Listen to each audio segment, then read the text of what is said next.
ଯୋଉମାନେ କହୁଛନ୍ତି ଯେ ବିଜେଡ଼ିରେ ତ କନ୍ଦଳ ସୃଷ୍ଟି ହେଉଛି, ତାଙ୍କର ମନ ମତାନ୍ତର ଅଛି, এইটা ମୁଁ ବିଶ୍ୱାସ କରେନି। ଏମିତି କୋଉଠି ଜାଗାରେ ହୋଇଯାଏ, କିନ୍ତୁ ବିଜେପିରେ ବି ଅଛି, କଂଗ୍ରେସରେ ବି ସବୁ ଜାଗାରେ এইটা ଘର ଭିତରେ ସାମାନ୍ୟ କଳି ହୁଏ।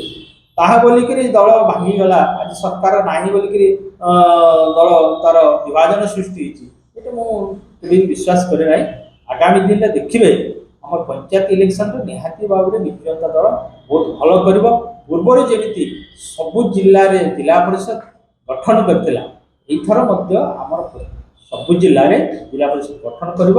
ପଞ୍ଚାୟତ ଇଲେକ୍ସନ ନିହାତି ଭାବରେ ଏକଜୁଟ କରି ଆମର ସବୁ କର୍ମକର୍ତ୍ତା ଲଢ଼େଇ କରିବେ ଏବଂ ପୁନର୍ବାର ଆମ ବିଜୁ ଜନତା ଦଳ ପଞ୍ଚାୟତ ନିର୍ବାଚନରେ ବହୁ ମତରେ ନିର୍ବାଚିତ। ଷ୍ଟ୍ରାଟେଜିରେ ଭୁଲ ରହୁଛି କି ଦଳ ଭିତରେ? ନା ନା, ଷ୍ଟ୍ରାଟେଜିରେ କିଛି ଭୁଲ ନାହିଁ। ଆମର ଦେଖନ୍ତୁ ପ୍ରତ୍ୟେକ ମାସରେ ବା ପ୍ରତି ସପ୍ତାହରେ ଶଙ୍ଖ ଭବନରେ ଆମର ପ୍ରତି ଜିଲ୍ଲାର ଲୋକମାନଙ୍କ କର୍ମକର୍ତ୍ତାମାନଙ୍କ ମିଟିଂ ହେଉଛି, ଆଲୋଚନା କରାଯାଉଛି, ସଂଗଠନ ଉପରେ ଦୃଢ଼ ନିଷ୍ପତ୍ତି ନିଆଯାଉଛି। ଆମର ଯେଉଁ ସୁପ୍ରିମୋ ଅଛନ୍ତି ନବୀନ ପଟ୍ଟନାୟକ ସବୁବେଳେ ମାର୍ଗଦର୍ଶନ ଦେଉଛନ୍ତି ଦଳକୁ କେମିତି ସଂଗଠିତ ରଖିବେ ଏବଂ ବିଶେଷ କରି ଏବେ ଯେଉଁ ସଭ୍ୟ ସଂଘର ଅଭିଯାନ ଚାଲିଛି, ସେ ସଂଘର ସଭ୍ୟ ଅଭିଯାନକୁ ମଧ୍ୟ କେମିତି ସଫଳ କରିବ। ବହୁତରୁ ବହୁତ ଆମର ଦଳରେ ସାମିଲ ହେବେ ଯେମିତି ନୂଆ ଲୋକ ମଧ୍ୟ, ତାକୁ ମଧ୍ୟ ଆଖି ଦୃଷ୍ଟି ରଖିକିରି ଆମର ସବୁ ପ୍ରକାର ବ୍ୟବସ୍ଥା ଚାଲିଛି। ଆପଣମାନେ ଦେଖିବେ ନିହାତି ଭାବରେ ବିଜୁ ଜନତା ଦଳ ଆଗାମୀ ଦିନରେ ଭଲ କରିବ ଏବଂ 2029 ନିର୍ବାଚନରେ ପୁନର୍ବାର ଓଡ଼ିଶାରେ ମୁଖ୍ୟମନ୍ତ୍ରୀ ଗଠନ କରିବାର ସଫଳ ହେବ। ଆମର ପ୍ରିୟ ନବୀନ ପଟ୍ଟନାୟକ ପୁନର୍ବାର ମୁଖ୍ୟମନ୍ତ୍ରୀ ହେବେ। ଧୀରେ ଧୀରେ ଆମେ ସମାଧାନ। ସାର୍ 2 ଦିନ ତଳେ ଶଙ୍ଖ ଭବନରେ ବସିଥିଲା ବୈଠକ, ସେଥିରେ ପୁଣି ବାଦ ବିବାଦ ସୃଷ୍ଟି ହେଲା, ପୁଣି ଗୋଟେ ଗଣ୍ଡଗୋଳ ସୃଷ୍ଟି ହେଇଥିଲା, ଆପଣ ମଧ୍ୟ ଥିଲେ। ତେଣୁ କିପରି ଦେଖୁଛନ୍ତି ପ୍ରତ୍ୟେକ ବ୍ୟକ୍ତିଙ୍କୁ ଏପରି ବାଦ ବିବାଦର ଦଳ ରହିବ ତ?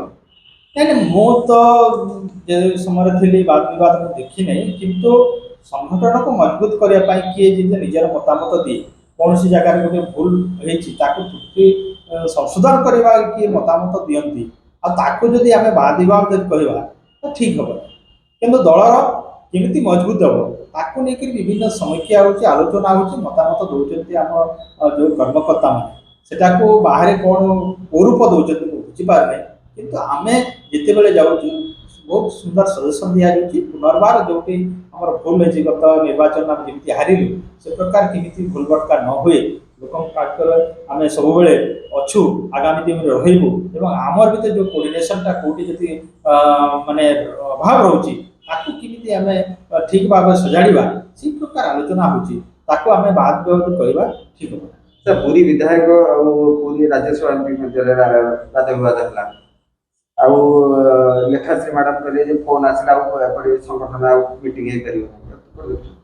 ନାଇଁ ନାଇଁ, ଦେଖନ୍ତୁ ଯୋଉମାନେ ତାଙ୍କର ବ୍ୟକ୍ତିଗତ ମତକୁ ନେଇକିରି ଯେ ତାଙ୍କର ଭିତରେ କ'ଣ ଥିବ, ସେଥିରେ ଦଳକୁ ମାନେ ସମ୍ପୂର୍ଣ୍ଣ କରିବା ଠିକ୍ ନୁହଁ।